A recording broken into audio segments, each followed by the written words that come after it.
I think we should be live. Morning. Hello, how are you this morning, Mark? Good. Are you going to do our formal introduction this morning? Do you mean the animal, like introducing the animals and everything? I meant, welcome to Vegan Education Adelaide, everybody. I'm Mark, and this is my co-host, Steph. Welcome. I think that's a bit too formal for us. Okay. But yes, welcome to anyone watching, whether live or later on. Today we're going to be chatting with a friend of ours, Alec, and we're just going to be talking about all sorts of vegan, animal rights related stuff. But first, should we introduce the animal in our thumbnail who this episode is dedicated to? Yeah, I can do that. Yeah. Bing. There we go. Can you see that? Yep. So these are old couple of sheep from Freedom Hill Sanctuary in Adelaide. This is a photo taken when it was 40 degrees Celsius. So anybody chiming in from America, I think that's around 104 Fahrenheit. So it was very, very hot last weekend in Adelaide. And there's also a picture of some calves as well. And I believe these calves' names are Joel and Caleb, but I'm not sure what the names are of the sheep. Yeah. But yeah, they're enjoying like a little air-conned area. I think they're obviously taking turns or something. Yeah. Yes, they're being well looked after at Freedom Hill Sanctuary. With you can see the aircon there in the background. Yeah, I tried to like crop it into the thumbnail. Yeah, that's nice. I mean, yeah, animals feel the heat just like we do, you know.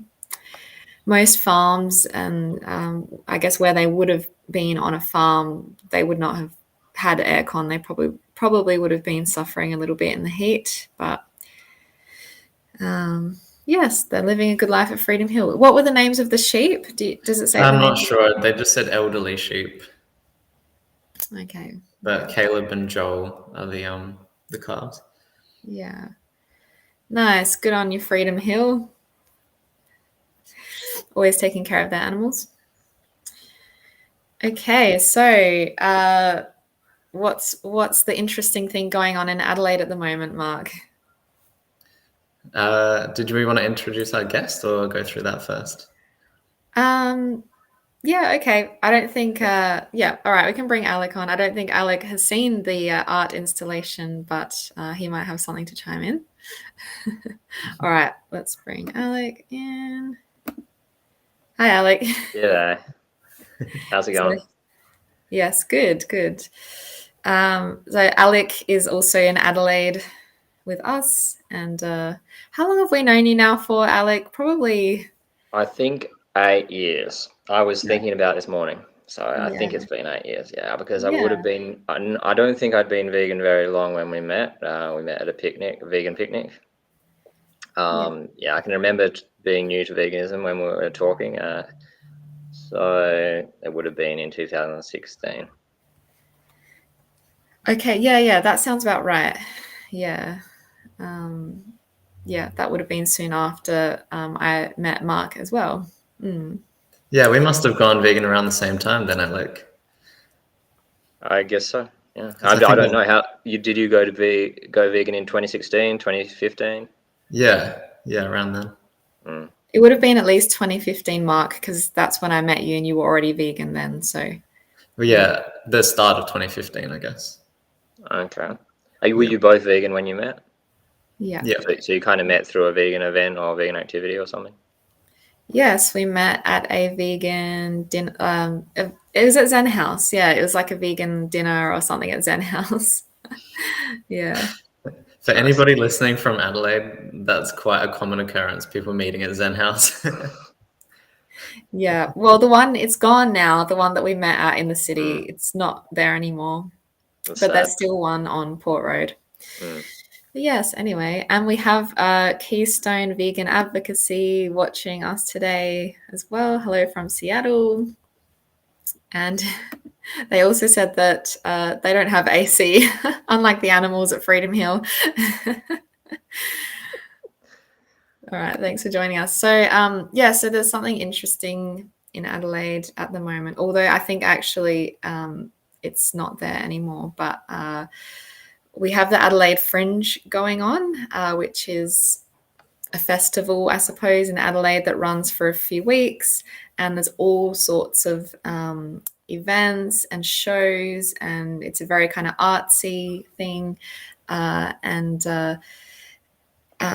lots of beachgoers were very surprised last weekend to see a life-size whale. I think it was meant to be a sperm whale. Yeah.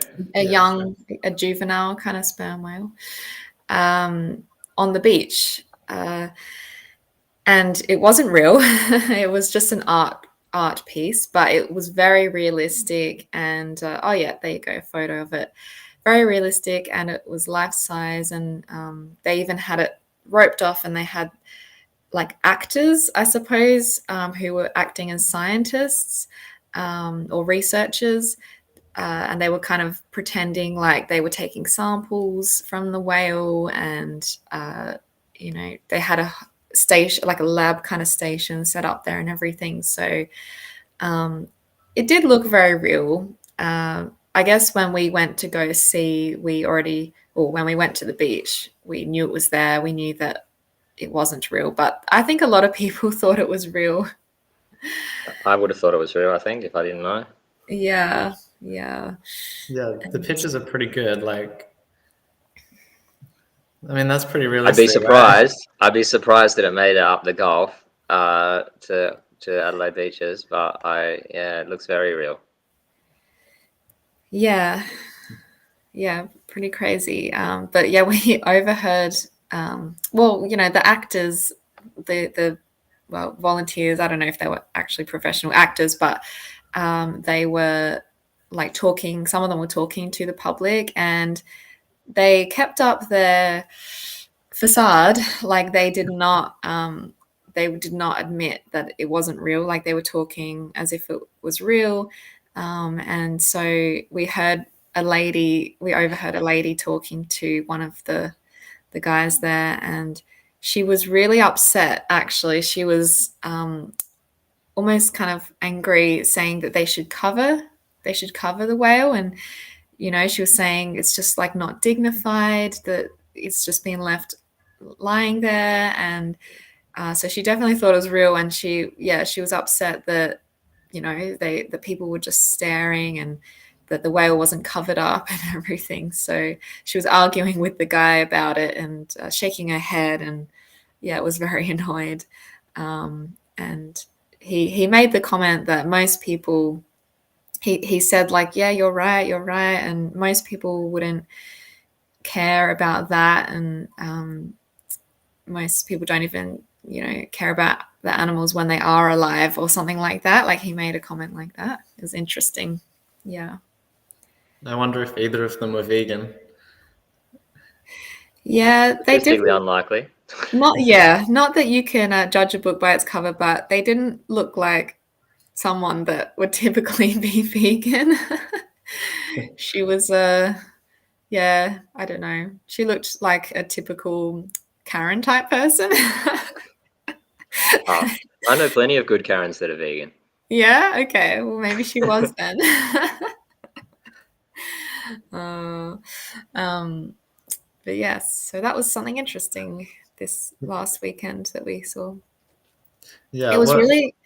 Sorry, Mark. I was just gonna say it was really gross though, because I think they were trying to make it even more realistic. They had to obviously create some kind of smell, because that would have been one of the giveaways that it wasn't real, because it didn't really smell.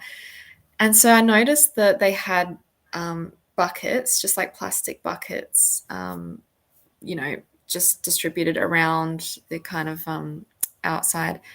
And I saw one, it just looked like it had seaweed in it, but I have a feeling that there was something dead in there, and they just covered it with seaweed to create a smell. Oh, it was pretty disgusting. So I didn't realize at first because I think I was standing on the side. The wind was kind of going away from us. So I didn't Okay. even notice it at first. And then I walked around the perimeter and I suddenly caught the smell and I was like, oh, I'm out of here.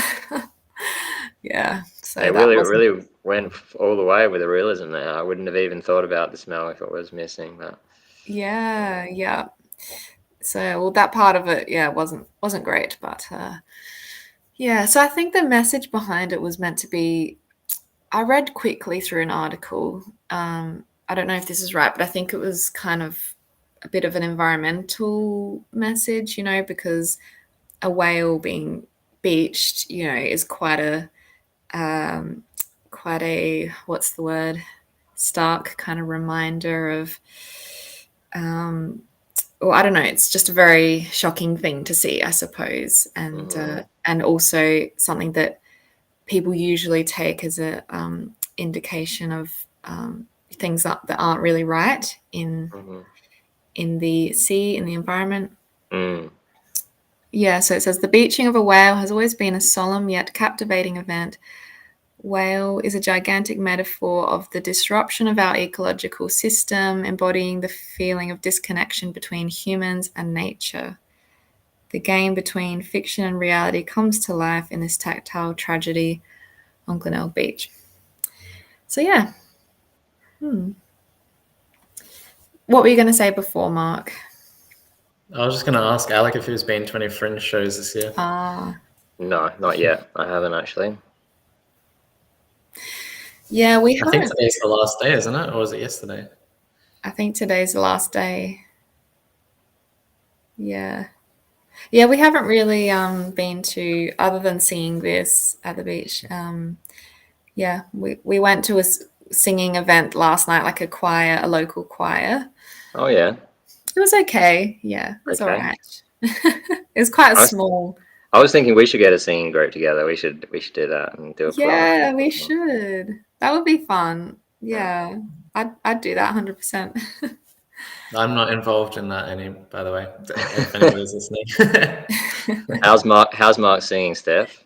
Oh, Mark, you can sing. He can hold a I'll tune. be percussion if you get me a triangle. That's enough. If he can hold a tune, he's gonna be. Yeah, he can hold a tune. He's better than he thinks he is. Okay. Yes. All right. Do you want to close that thing off now, Mark? Yeah, if I can figure out how to. Oh, I think I can do it too. Oh, yeah. Boom. There we go. How's that? Yeah. Good. All right. So I think we have a few questions prepared for Alec. Mark, I think, do you have them handy? But basically, we're just going to be, talking about all things veganism, and maybe you can share a bit about your vegan journey, Alec. But I'll let Mark maybe take the lead here. Yeah, if this goes to shit, Alec, it's your fault because you said surprise you, so. It is my fault. That's true. Thanks for the extra pressure. I really needed that extra. Yeah, no problem. No problem. I guess start at the beginning. Like, what initially led you to veganism? Like, had you heard of it before, or? Yeah, I definitely heard of veganism. I grew up with vegetarians in my family. I don't think I knew any vegans, unfortunately, until probably in person. I'm sure I've met vegans and knew that they were vegan very briefly. The first person I can actually, whose name I can actually remember, was back in, I think, 2012 or something. I met a vegan, but she didn't talk about it very much. I just knew that she was vegan. I kind of gathered she was vegan, and but we didn't really talk about it. So I didn't go vegan until I met some vegans online through politics. It wasn't related to animal rights or anything like that. We were just they just happened to be vegan, and these were people I respected quite a lot. So that made me take it more seriously, I think, and think about it more. And I think it's tricky because I think I'd always been concerned about. I'd always kind of cared about animals, so I can't really say that it's not like I suddenly started to care about animals. there. It's more like and it's not like I didn't know that slaughterhouses are bad or anything like that. I think I obviously I would probably just not think about it most of the time. I think I probably wasn't that convinced. I probably believe some of this stuff about, crop deaths and, what's the difference? Animals going to get killed either way, that type of thing. And I definitely also believed I wouldn't be as healthy. I wouldn't be as strong. I wouldn't be, and that, the vegan food just wasn't good and stuff like that. But I think when I started to take it more seriously, I started to kind of challenge those other beliefs as well. And, I knew other animal rights arguments and so on. It was just about understanding thinking about it more deeply. And yeah. So in terms of like the animal ethics side of it, would you say, when you looked into it, you were pretty convinced that it was not ethical, like in that side of it, but then it was just more the practical stuff like nutrition and that kind of thing? Yeah, I mean, at first I was like, I think I gave up. I'm talking about kind of the pre-vegan period. I think there was a period where I was kind of cutting things down because I thought I could justify certain animal products but not others. So maybe it was like a year of that where I was like, well, factory farmed animal products are obviously bad, so I'll stop eating them. But if it's like a wild animal, or if it's that kind of thing, then it's not as bad, or maybe it's no worse than crop deaths or whatever. So, I was thinking about the environment stuff too, and like, oh well, this one's better for the environment and that kind of thing. So like trying to weigh up all the different things in and all the different excuses I can come up with for all the animal products I still eat. But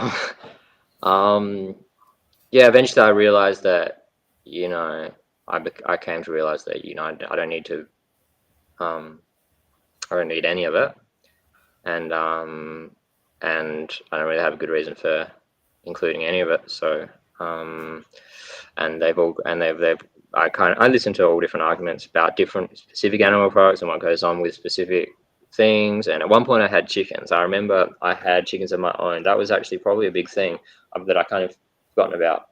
But I had chickens because I thought, okay, that way I can eat eggs, get my animal protein, and I can make sure that they're well cared for and stuff. But you start to realize, like, it's just not practical to do it in an ethical, I mean, it's arguably not possible to do it in an ethical way, but it's also not practical to do it in a way where it doesn't involve violence.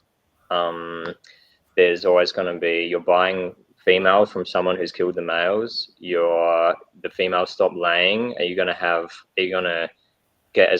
adopt as many roosters as chickens? Are you going to, even just in terms of the, what are you're going to have 10 hens that don't lay for every hen that does lay, and then have 10 roosters for every 10 hens.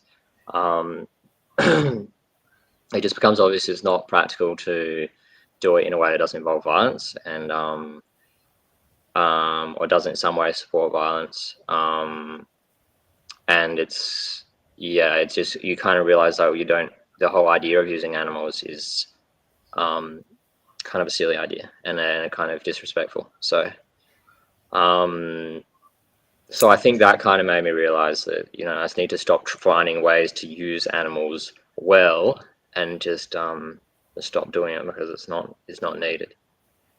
Yeah, I feel like there's a sweet spot of change that happens. Like, it sounds like, you went through that phase of like trying to figure out what an ethical way to use animals is, and if you can keep on that train of thought for like a relatively quick period of time, you're likely to realize that it's all kind of wrong.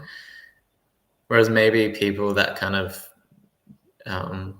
settle in what they think is ethical, they kind of get stuck there. Mm-hmm. Do you think that's like, how quickly was that turnaround for you? Like, was it a constant thought process of like, how do I do this ethically? What do I need to change? or did you kind of settle into it at some stage? I think for me it was a year. There was a year of a constant cutting different things out. Thinking, okay, this is bad, I'll cut this out. But trying to keep animal products in my diet in one way or another. So yeah, for me it was a fairly constant process. It lasted about a year, I think. Yeah, and I think having chickens probably made me kind of realize a lot about this idea of using animals well is not really sensible. Yeah, I was going to say, was there any group or person holding you accountable, or was it mainly the chickens? No one was holding me accountable, for sure. There were vegans that certainly advocated for these people I knew online who turned about politics. They would occasionally advocate for veganism, talk about veganism, and so they'd advocate for it, but I wouldn't say anyone was directly trying to hold me accountable. And I think maybe I can remember once maybe someone on Twitter being very aggressive and saying this is horrible, blah blah blah blah. And it don't feel like it stuck. Maybe it influenced me eventually, but certainly at the time I thought, why are you talking to me like this? I think it's probably quite rare that there's someone holding you accountable, because there's not that many vegans, especially when we went vegan. Like, there's not that many vegans out there, so it's probably quite rare, unless maybe someone that their partner was vegan and they weren't, and then their partner was trying to like make them go vegan and hold them accountable. But otherwise, it's pretty rare. Even with me, like, it was probably my best friend in high school. She was vegan. She went vegan first, and that was kind of the trigger for me to like think about it and learn about it and consider it. But even she kind of had this approach of like, she definitely educated me about it, but she kind of also has this idea that, not to be too pushy, and it's a personal choice and like that kind of thing. So I'd say that even she wasn't really like holding me accountable. It was really just myself and my own decision to look into it and decide if I wanted to do it. So yeah, I think it's rare that someone's holding you accountable. Yeah. Other than the chickens, obviously. The chickens were definitely working their activist ideas on me. Can we circle back to the politics group? What particular political circles were you in? I was interested at the time. I was interested in, I guess, just a lot of stuff. I guess it was leftist stuff. It was kind of stuff that was just critical of, very critical of government, and a bit deeper criticisms of not just government and capitalism and so on, stuff like that. I'm not as interested in that stuff anymore, but at the time I was interested in criticisms of especially like US imperialism and that kind of thing. And so it was a group of people online who I didn't know personally, but they were interested in that stuff, and I was too, and some of them happened to be vegan. Yeah, I find that so interesting, like that crossover between like anarchy and trust of government and veganism. Like, veganism is definitely like this this like line in the sand kind of thing, like for freedom and rights and autonomy. So it's surprising that more people don't kind of find it in the way that you did as well. Yeah, that's true. I mean, it's not like the majority of people in that crowd were vegan. It's just that a couple of the individuals that I respected the most in that crowd, probably the individuals I respected the most in that crowd, happened to be vegan. So yeah, but certainly the majority. Pardon? Would you say most of them considered animals like as important to think about with ethics? Most people in any political group don't, unless it's a vegan group, don't really don't regard it as particularly important and aren't particularly interested in it. They think it's a distraction. They think it means you don't, they'll make excuses and say that it means you don't really care about humans or whatever, all that stuff. They'll say it's bourgeois. If you're in a Marxist group, they'll tell you it's bourgeois. It's some kind of What's that word? Bourgeois, like, I don't know, it's like a privileged thing for like rich people, and Yeah, I've heard a bit of that before. Yeah, especially at uni when I think they have a group there, socialist group or something like that. But yeah, I think I didn't really have much to do with them. But when we were doing our activism, like our tabling, when we set up the table in front of the uni, we'd sometimes get people like coming up and chatting that I think were part of that group or yes, but yeah, it's interesting. I think there is also a tendency to mistake it with other kind of very kind of individualist ideas about politics that some people see politics entirely in terms of our own personal actions, and boycotting certain things and that kind of thing, but don't really see it they don't really see the need for like government and that kind of thing. So I think especially if the kind of leftists who generally believes that we need a strong socialist government or that kind of thing, it certainly makes sense that they kind of confuse veganism as just being just a consumerist individualist thing, and it doesn't do anything to change the system, as the system needs to be changed, right? So this yeah, anyway.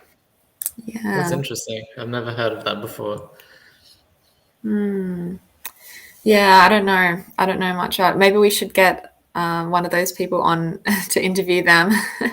Yeah, I mean, I can understand it because there's a lot of movement, like people who think, oh well, you shouldn't drive the way to save the environment is to not drive a car and ride a bike and that kind of thing. And when it comes to environment, I don't see that as a particularly effective approach to just one person choosing not to drive a car or one person choosing to ride their bike instead of driving a car. Like, I think I try to reduce my environmental impact, but I think when it comes to that kind of thing, there are much more effective ways to go about it politically. I think that what the government actions are necessary, and I think it's much more effective to focus on that type of thing. Right. When it comes to environmental issues and most issues that face humans, I think that using our existing democratic institutions is, although they're incredibly limited, I think it's much more effective way of addressing things than trying to just individually avoid a particular thing. Yeah, so if someone sees veganism as a boycott, then like is that what you're saying? Then you can kind of understand how they would think it's not the most effective Exactly. thing. Whereas Right. If go ahead. we don't, like I was going to say, we don't really see veganism as a boycott. It's more, or at least it might partly be that, but it's more about actually respecting like the rights of animals and not using them because it's their right not to be used, rather than just simply a boycott. Yeah. Yes, exactly. I mean, people see it as just a political movement, as just a means of trying to get political change, because they see everything in those terms. It's also about it's an ethical choice, about like any other ethical choice we make, right, more so than it is a political choice. It's also it can be political, but it's fundamentally an ethical choice like any other ethical decision would make. Our decisions about lying, decisions about violence towards other humans, any other ethical decision or ethical principle we would have, it's in that category. It's not really in the category of how do we get change at a political level. Yeah. That reminds me, yesterday, Mark and I, we went into Rundle Mall and we were doing a couple hours of holding signs and activism. There were a lot of people actually there yesterday, but we didn't get too much engagement, a little bit. But anyway, they also had a protest to ban duck shooting going on as well. But we didn't attend that one. But apparently that got a big turnout. And yeah, it did get me kind of thinking, like, because I was talking to someone that went to the duck shooting ban protest, and then they came to see us, and I was kind of saying, like, so what's next? Are we going to try and like ban fishing, or because fishing is kind of like Mark always says, is fishing is like hunting. It's just, you know, with the fish in the sea. Yeah. And you know, that kind of thing. But then they were saying that, you know, that's not realistic and that's not going to happen. So whereas duck shooting, because so few people do it, it's more realistic to try and get that banned. And yeah, but we talked a little bit, I think in our last episode, I don't know, we talked a little bit about single issue campaigns and that kind of thing. But I feel like it's something that like, I think a welfare campaign, I'm definitely not, I'm still like, I'm not really supportive of that. But I was thinking about single issue campaigns where it's trying to like ban something completely. And I feel like I'm still kind of a bit like on the fence about that, about whether I think that's helpful or not. Yeah, I mean, I certainly would support if you had a referendum and said you want to ban back duck hunting. I'd certainly vote yes. For me, it's more a question of, if I were going to, I'm not very involved in politics anymore, and if I were going to, I think almost the similar arguments could apply to duck hunting, where you might say, well, if it's not, you know, it might be practical to ban duck. Is it that practical to ban duck hunting? We can probably get it done, but is that, if your goal is to be practical in getting political change, is it even that practical to focus on animal issues at all? Given that most voters are thinking about, you know, themselves, would it be easier to help humans and do more to help humans than we can do to help ducks? Yeah, so I don't know if it's that. Yeah, if I'm thinking about what's practical, I'm mostly thinking about, at a political level, I'm mostly thinking about what we can do for humans, because I don't feel there's that much we can do for animals at a political level. That's interesting. And yeah, I kind of have thought the same, like that I don't think there's that much we can do for animals at a political level, whilst the vast majority of people, you know, still, you know, eat them and wear them and that kind of thing, like unnecessarily. You know, it's not really in the forefront of people's minds, and they don't really seem to, most people don't seem to really care that much. But yeah, I guess, yeah, I don't know though. I should correct kind of what I've said as well, because I think what I'm concerned with more so, even rather than like humans versus animals, is I think if I were involved in politics at this point, I'd probably mostly be I'd mostly be focused on the problems with our political system, which I think is going to affect our ability to achieve anything, whether it's humans or animals. I think our political system is fundamentally, it's like invented hundreds of years ago. You know, there've been changes in who's allowed to vote, but apart from that, it's just an incredibly limited kind of hybrid between democracy and a dictatorship of high courts and supreme courts and political parties that aren't democratic in the way that they function, with a lot of influence from a lot of corruption, a lot of influence from the other big institutions. So I think that I'd probably mostly be focused on fundamental political changes if I were going to get involved in politics. Certainly, I support bans on duck hunting, but it probably wouldn't be my personal focus if that wouldn't be my personal area of interest if I got involved in politics. Yeah, I've thought about that a little bit, because we were talking to one of my relatives about like increasing the cost of animal products and decreasing the cost of vegan products to kind of create behavioral change and things like that. And I think the political landscape is set up that that's very, very hard to do because of all the subsidies and money coming in from animal agriculture. It's like, because we value consuming animals, we've set up politics and the economy in a way that will not allow that change to happen easily. Yeah, for it's sure. not a very effective way to do it, I don't think. Yeah. And lead us to another question. I don't know Go if ahead. you had this one written down, Mark, but like about what you think is effective vegan advocacy, Alec. What your thoughts are about that? Yeah, that's a good question. I think my thoughts about this are very uncertain. I think that like I've said in my personal story, I'm biased by my personal story. I think everyone is, and I think certainly for me, just having people that I respected who were vegan was literally enough. For me, I then did research. I then convinced myself. Once I had people that I respected who were vegan, I started to take it seriously. I started to look into arguments. Um, and I don't know if that's the most effective form of advocacy, but that's not even a form of advocacy, but it was what worked in my particular case. I do think advocacy can help. Certainly, I'm sure there are people who've been persuaded by advocacy, and I think probably whatever is allows you to have a serious conversation about it with people without kind of putting them off, without putting people off it.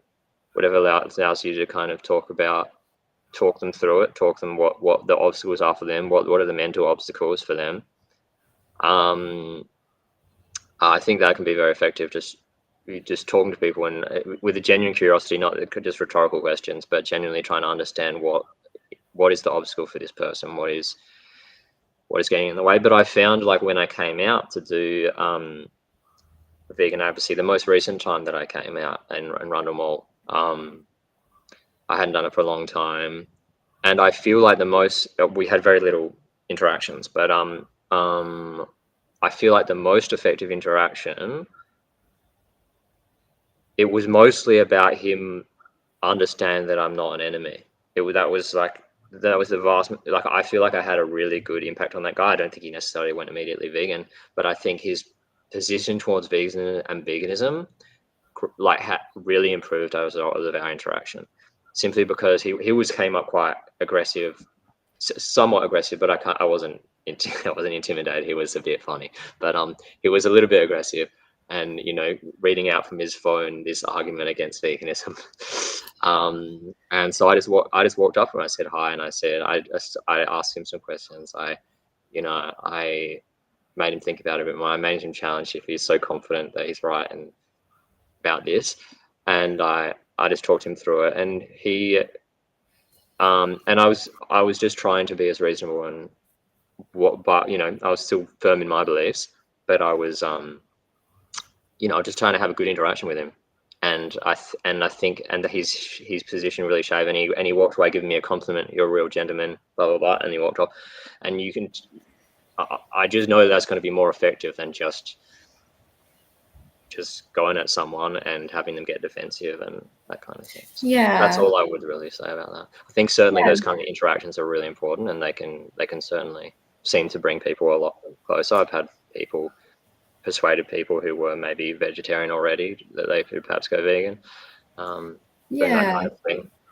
That's I agree with that, and I think all three of us have good skills in being able to do that and being able to have like honest and genuine, respectful conversations with people. I guess the only problem that we're still kind of finding is how do we get people to stop and talk to us? Because we could be out there for 2 hours and maybe just have a handful of conversations, which is still good, and to me it's still worth it if we just can have a few good conversations in that time. But it would be good to have a little bit more interaction. So we're kind of trying to experiment with that and see, how do we get people to care enough to stop and talk to us. But another vegan was suggesting that maybe we should have a sign that's a bit more mysterious, because at the moment our signs it's very clear that we're there to talk about animals or animal rights. I think a couple of our signs have the word vegan on it, a couple don't, but it's always very clear that it's about animals, and maybe it's not mysterious enough. But I think my only issue with that is, like, I don't want to trick people into like coming to talk to us. Right. I think there's a way to do it without tricking people. I think you can. There's probably is a way. I think there's probably a way to just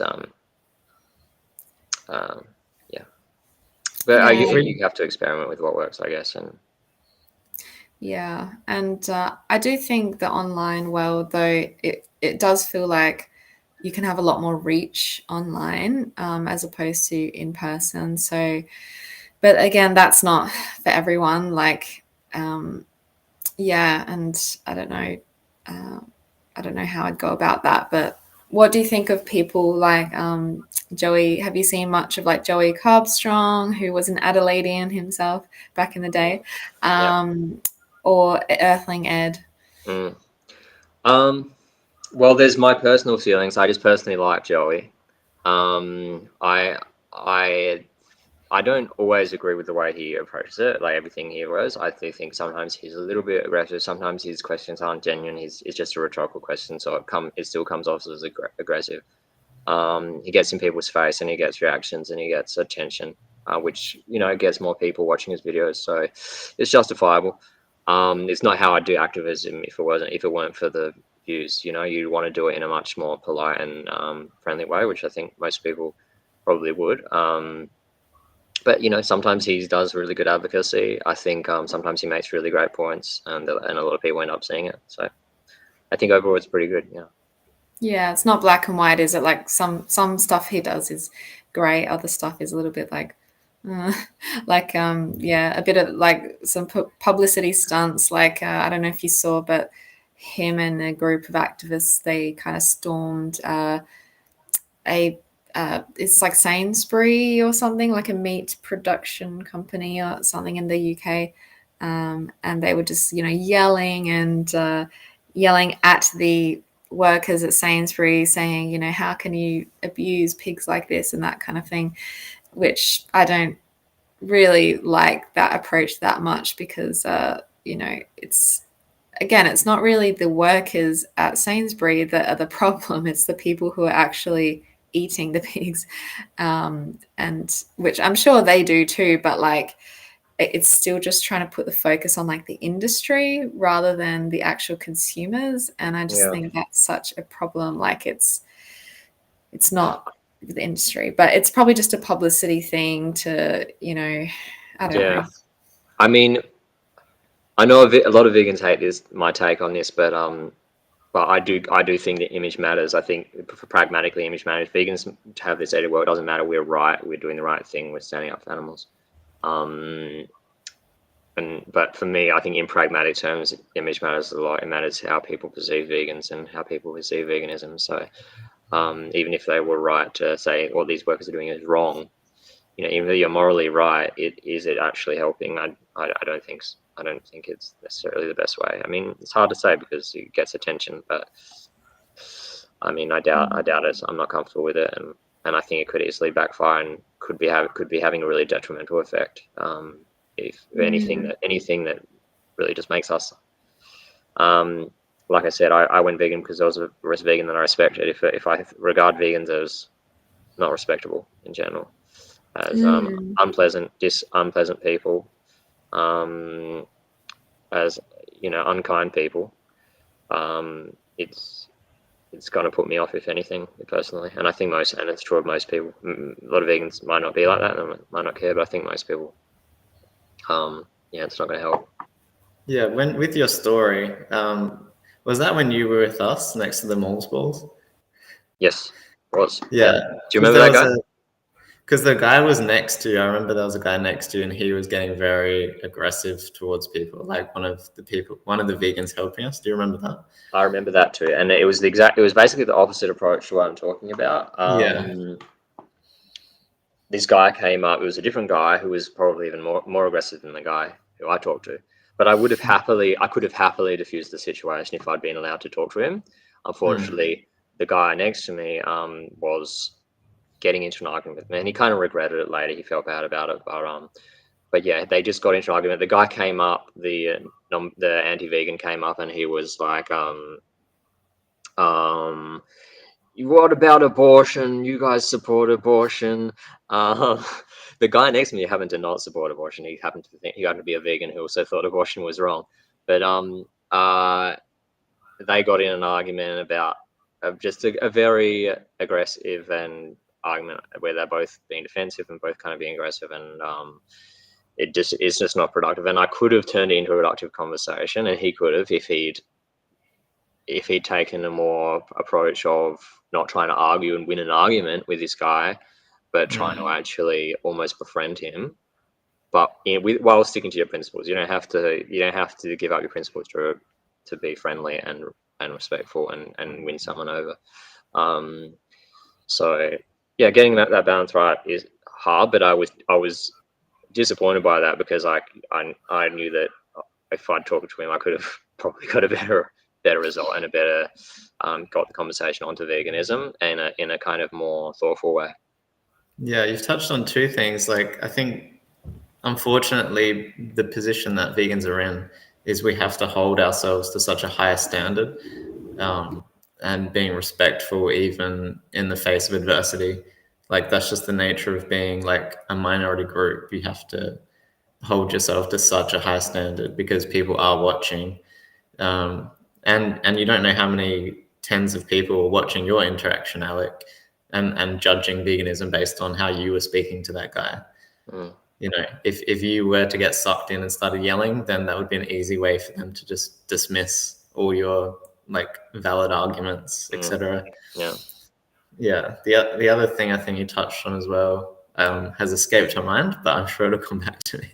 Like, is that maybe it was saying how you can still hold onto your principles, like you don't have to compromise your principles, but still like talk to people in an effective and respectful way. That's something that a lot of people, even a lot of vegans that I've just seen, even on vegan groups on Facebook and stuff, when I've talked to them about activism, like a lot of even vegans think that other vegans are too militant, and that they seem to think you can't hold strong values whilst also, like, I don't know.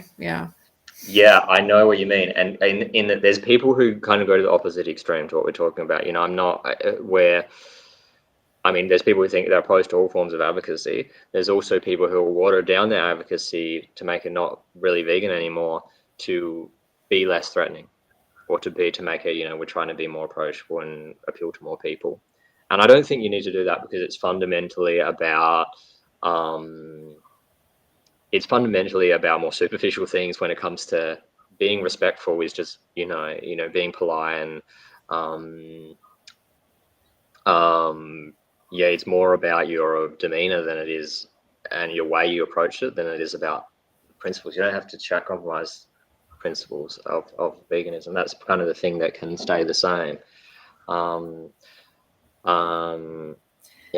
Yeah, I assume most of the people that are, like, most of the vegans that say that activism is too hostile and all that kind of stuff, I assume that they've never really actually tried it themselves, like in the way that we do it, at least. Because I think if you've actually done it before, that it's completely possible to have a good conversation with someone and be polite and everything without sacrificing your principles. So maybe it's people that just see other activists online who maybe are more aggressive, and they just think that's how it has to be. I think that's a big part of it. Yeah, I think they've seen the activism we see online tends to be the face-to-face activism that we see online is largely made for views, and it's not, and it tends to be more aggressive. But there are people who do that kind of, even when there's not a camera, who do that type of activism quite aggressively, even where there's no camera around. As we saw with the argument that our friend got into with this guy. It can get too aggressive. I think also for some people, it's going to feel aggressive, even just to have these signs there. I mean, I've talked about this before, even to just have the signs that say veganism, animal rights, these basic animal rights messages, and certainly feel very like an attack for someone who's walking by, even if it's just a very basic and fair animal rights message. So I can imagine a lot of people, and I can relate to a lot of people, even just feeling uncomfortable just standing next to a sign like that, because it's a personality thing. Some people really are much more concerned about being agreeable, vegans tend to be less concerned about being agreeable, but there are certainly, as you experienced, there are many vegans who still care a lot about being agreeable people and being and not rocking the boat in that way. So yeah, that's a concern for a lot of people. It's funny. I just quickly, Mark, I'm assuming you want to talk about this book, but I did have someone yesterday, a young kid that I was just standing there peacefully holding a sign, and I think it was one that had a pig on it and a dog, and it says like, "Is there a moral difference?" Blah blah blah. Blah. And he came up to me, and he was just taking the piss, like he was not genuinely trying to have a proper conversation with me. And then he's like, I'm just trying to walk to my bus stop, and I can't remember exactly what he said, but he's basically like, I'm just trying to walk to my bus stop, and you're here like doing this. And I was kind of like something along the lines of like, well, so why did you stop and talk to me then? Like, it's as if like I'm interrupting his day, when it's like, he came and stopped and talked to me, and then he just said, oh, I just wanted to annoy you, and then he walked off. So yeah. Anyway, Mark, what's this Ed Winter's book? Oh yeah, I just thought I'd just bring this up because when Alec was saying like trying to understand people's opinions and where they're coming from, Ed Winters is quite influential in the vegan movement, and I know this is just like trying to sell his book, but like the title, "How to Argue," underline argue, with a meat eater and win every time, is very like opposite to what you were saying, Alec, of trying to get to the root of the problem and understand people. Yeah, Not just trying to win. Argument in general is much less effective than actually being curious, genuinely curious about the way they think about things, and actually talking it through from the point of genuinely curiosity and not a perspective of trying to win something. Of course, you can win on camera and it's more impressive, I guess. Yeah, and it just in practice, when you're trying to win an argument, both people are trying to win. They don't want to lose. There's no reason for them to concede that they were wrong in most cases. I mean, Ed is pretty good at it. I mean, but because he's not that aggressive in the way he goes about arguing. He is fairly polite and so on. But I think overall, the overall attitude of trying to win the argument isn't really is fundamentally bad for most people. It's going to actually make it harder for them to really get through to someone and really have a good impact, good influence on someone, influence them in the right direction. Yeah, I think that's one of the reasons that I'm very hesitant to film a conversation that I have in public. Like, I don't think I've ever filmed a conversation I've had in our activism, and I'm very hesitant to do that, because I think if you do that, it in your mind, it does become more about the views and who's going to be watching, rather than the actual person standing there in front of you. So yeah, it's performative. I mean, very performative. I feel like I could do it in the same way that I normally would with the camera there, but at the same time, I'd almost feel uncomfortable about filming. I mean, you'd have to ask someone, okay with us filming, and then is I know what you mean. Is it about your interaction with that person anymore, or is it about performing to the camera? So it kind of takes away. It can take away a bit. Feel like it's taking away a bit of that human element. So I would feel more uncomfortable with it having a camera there, just because it feels like you're using someone else to get views. Yeah, like they're not the having actual a conversation with them. Like they're not the audience anymore. It's this whole other audience. Yeah, that's how I feel as well watching a lot of these, like Tash Peterson and all that. It's not for the person that they're speaking to. They don't give a crap what that person that they're speaking to thinks or what conclusions they come to. It's all about getting them to bite a bullet and to set them up. And I'm quite certain that most people that watch that stuff are already vegan as well. That's my worry. That's true. Yeah. So it's more about impressing other vegans than it is about trying to. I didn't say that. I did not say that. That was all you. No, it's about getting lots of clicks from other vegans and getting. Yeah. I mean, that's going to be. main audience, you're gonna meet majority of the organs at least. Yeah, there's even one of Joey's, like, because I do follow Joey on social media, and in his story or something, he, like, I just noticed an increase in like, he does kind of post a lot of like clickbaity type stuff that seems to be aimed more at vegans. And yeah, like, it was something like, Sainsbury, emailed me, and like, I'm so confused by their response, or like, I just don't understand their response, like, help me understand their response. And like, and watch my video to see what they sent me in the email, and like, that kind of stuff. And yeah, I don't know. And he said he quit activism or something like Yeah, that. he was saying that's it. I'm quitting quitting activism or something. It reminded me of like when, you get those ads for like, I don't know, Carpet Giant or something closing down sale, but then they never actually close down. Forever closing. Yeah. I remembered what I was going to ask, Alec. You mentioned that the vegan next to you, got into an argument about like abortion. What do you think about intersectionality, or do you think that it's best to sidestep any other political issues when talking about veganism? Well, actually, in that case, my approach would have been to talk about abortion and simply say because he was opposed to abortion, right? And so I wanted to genuinely ask him and have a genuine conversation about, rather than in an aggressive way, what is for you, what is it that makes abortion worse than what we do to animals? Why is it worse to kill a fetus than to kill because you don't want to have a baby? You don't want to have to give birth, or sometimes even it's dangerous to not get the abortion. But sometimes, very often it's going to have a really big negative impact on your life if you don't get an abortion. Why is that worse? And you've got a being in your side you that you don't want there. This being is living off you without your consent.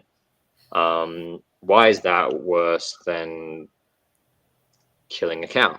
And they might say, well, it's a human, blah, blah, blah. And then you can go into that conversation. So why is that more important than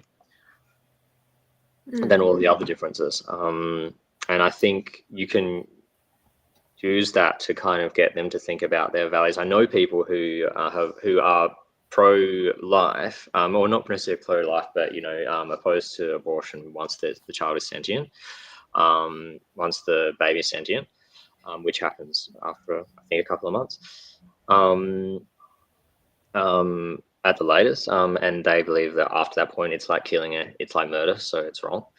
And I know people who were, they had that position already for a long time, and then they became vegan, partly because of their trying to be consistent with those values about killing humans, and how strongly they feel about that. So certainly you can look at what the values they already have and say, well, why does this not apply to, well, don't these values also apply to animals? You care about the preferences of humans, especially when it comes to not having violence, not being a victim of violence. So why would that not apply to animals as well, and other animals? And yeah. So if you disagreed with their premise, or their just where they kind of fall on the argument, would you just not disagree with them and just kind of draw out their values instead? Yeah, I wouldn't have. I wouldn't have bothered to try to persuade him to be pro-choice. That's not why I'm there. But I would certainly look at the differences, and I'll point out, sure, there are differences between humans and non-humans. But if we're talking about a fetus compared to a cow, I'd point out that the differences in some ways favour that killing the cow is worse. So it really depends. So that's my personal position. I do think it's worse to kill a cow just because you like the taste than to kill a fetus because it's living there without your consent. I certainly value a life of a sentient baby, but I do think that my personal view is that killing a cow is worse. But the goal would be to just say, well, why is killing a cow okay? even if you got it as worse, why is it not also wrong? And so I try to keep that being the focus rather than trying to get into a debate about abortion, whatever it is. Because obviously there's vegans who are pro-life, like the guy right next to me. So yeah, we have a lot of religious people talk to us. I think that can also apply to that. Like, I don't try and disprove God in the moment, but kind of find out where they're at. There's an interesting question in the chat. Like, would you go into the name the trait dialogue tree, which sounds interesting. I assume that means like, what trait can someone have to justify, killing them unnecessarily and that kind of thing? Yeah, so there's a specific argument that is used to in vegan advocacy, which is, it can be phrased in different ways and can be phrased in ways I don't like, and it can be done in a somewhat unfair way, I think. But basically, it's what trait makes it okay. What trait, if they say, well, that's a human and it's wrong to do it to a human, it's not wrong to do it to a cow. I say, okay, what is it about a human? What trait is it that humans have? So what set of traits is it that a human has or that a cow has that makes it okay to do this to one of them and not to the others? And get them to think, is it because of intelligence? And then you can say, well, what if those were the same? What if we're a human and a cow of equal intelligence? Would it then be okay? And you kind of go through called trait equalization and say, well, what if that trait were the same? What if they were both, it was a cow and a human of equal intelligence? What if we were a cow and a human? And I think it can be useful. It can be a really useful thing to get into if you do it in a polite way, in a respectful way, and in a fair way. It can be a little bit unfair the way it's currently phrased. It tends to be like, what trait would make it okay to do this to a human? And that is a little bit unfair because, firstly, it could confuse them that trait could be many traits. There could be many different traits that make it okay that make it wrong to do it to a human. And it's also because there might not be any such set of traits because being human might be considered an adequate trait. And I don't think if people value being human and that's a value for them, if they think that all else being equal, a human is of higher value, or having things the similarity to being human is on in itself something that they think is important in those kinds of decisions, then I think that question the way that's phrased can be a little bit misleading and a bit unfair, and it can be a bit aggressive, and it doesn't go as deep. But yeah, it can be done in a way that is. Sorry, that was very long answer because I already have a lot of opinions on this. But I think you can do it in a way that is meaningful and deep if you phrase it a little bit more simply. If you just say, well, what is it about cows or about humans that makes it okay to do this to a cow and wrong to do it to a human? Yeah, and I think the key thing in conversations like that would be to keep coming back to the unnecessary part, like breeding and killing cows unnecessarily. Like, what makes that okay, rather than, because at the end of the day, it's not like we're asking people to, when we're telling people to go vegan, it's not like we're asking them to choose between humans and animals. We're just saying, like, because even if you do think humans matter more, it's still like you should still go vegan because like it's not a choice between them. It's just trying to like understand why like a cow should not be killed unnecessarily. But yeah, interesting. All right, we've kind of like hit the hour mark, so we're just getting good. We're just getting the train rolling. Yeah. Did you have any other questions written down, Mark, that you really wanted to ask Alec before we finish up?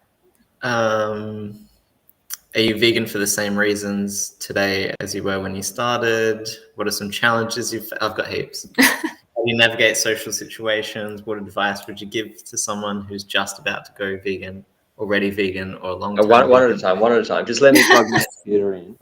I just gotta get my things about back.